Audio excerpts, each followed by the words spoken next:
Hi, everybody. Hi. Thanks. So welcome to the CCVIP Demo Center presentation on Android and Android accessibility. And so today is our last Demo Center presentation for 2012.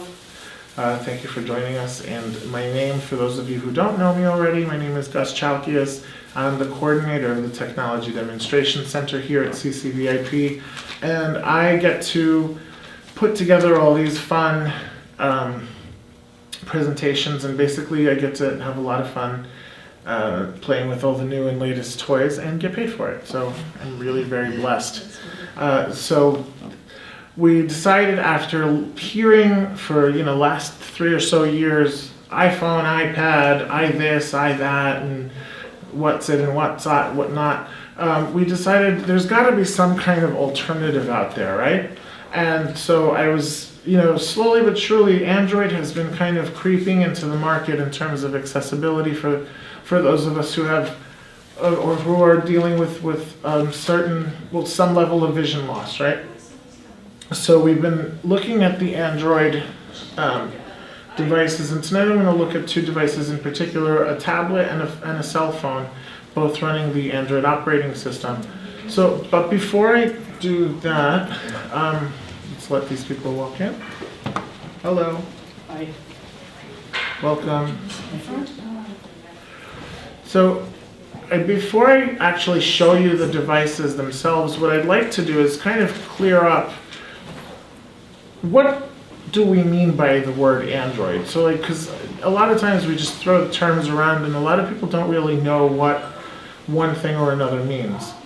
So Android is an operating system, right? It's a mobile operating system. So does everybody here know Windows? Mm-hmm. Yes? So Windows runs computers. Oh my goodness. So Windows runs a certain type of computer called a PC, and it's an operating system that tells the computer, this is how I want you to run, yeah? And then on the other side, there's Mac OS, which is an operating system for the Apple Mac computers, which tells the Apple computers, this is how I want you to run. And they run somewhat similarly, but also differently, right? Now, on a mobile platform, we have similar products. So there's iOS, which is the operating system for Apple mobile products like the iPod Touch and the iPhone and the iPad. And then there's Android operating system, which runs devices like the Samsung Nexus or the Samsung Galaxy S3 or whatever. Other phones are made with the Android operating system, and there's also tablets that are running those operating systems. And again, they kind of all do the same thing, right? They all pretty much have desktops and icons, or home screens and icons, and you tap them and you touch screen. There's everything is going to touch screen right now, but you interact with your device through this touch screen, and you activate your apps and your icons, and you do certain tasks and activities, and you go about your business. But again, Android and iOS, what's different? The difference is the program or the software that runs the device is different and tells the device differently how to run, even though ultimately they both pretty much act very similarly. Now, the reason I'm telling you all this is because there's some discrepancies, or there's some differences between the 2 types of operating systems, and I'll talk a little bit more about that later. But iOS, or the Apple mobile operating system, is distinguished, or the versions of it are distinguished by number, yes? So you may have heard iOS 5, iOS 4, iOS, the current version I think is iOS, I just saw this, iOS 6.0.2. Okay? The last one was obviously 6.0.1. God knows what the next one's going to be, but the 6 is the full version upgrade, and then the 0.2 means that they've made some fixes to it. So within each version, there's some minor fixes or some minor adjustments that they make, and then they add those little number designations so that they know, or they can keep track of what version they're up to. With Android, they also have a numbering system, but their tendency is to name their operating system after sugary food items. Okay, so version 2.3 was also known as gingerbread. So every version is a letter. So they've had A, B, C, D, now they're up to J. So G was gingerbread, H was honeycomb, I was ice cream sandwich, and J is jelly bean.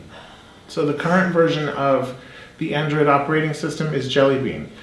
And Jelly Bean is the first Android operating system which really has incorporated accessibility to the point where a person who's blind or visually impaired can utilize the features of a touch screen freely. You could do that with previous versions, but predominantly the people who were able to use that had to depend on a physical keyboard that was either a part of the phone or somehow attached to the phone so that the physical keyboard would act as the interface rather than the touch screen itself.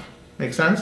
Mm-hmm. Okay? So with Jelly Bean, we are now able to access all these things. So again, why am I telling you this? Well, I got a call about a week ago from somebody who was thinking about coming tonight, and she tells me, how do I know what version of Android I have? And I told her how to go look, and she had gingerbread on a phone that she bought 2 months ago. Okay? The problem with that is sometimes the older model phones, which have the older versions of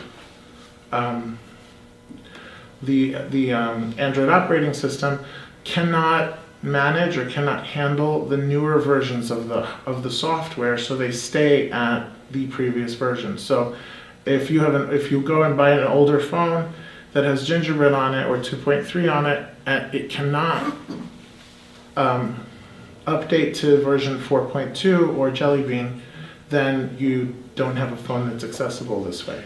Does that make sense? Mm-hmm. Okay. So if you're interested in purchasing a cell phone that's compatible or that has the touch screen be accessible to people who are blind, you want to look for a phone or a device that has the Jelly Bean operating system running or that can be upgraded to Jelly Bean. So that's the reason I tell you this. I will talk more later about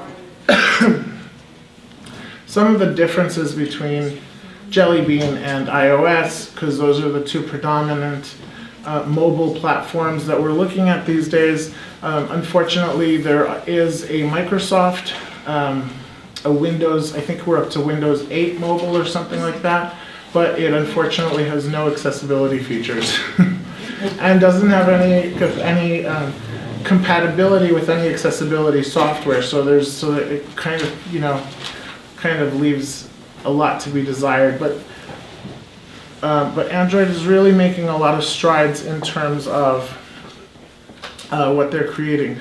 The other difference that I do want to point out is with Apple, because Apple basically keeps the reins on their production to themselves, right? They're the only ones that produce their devices.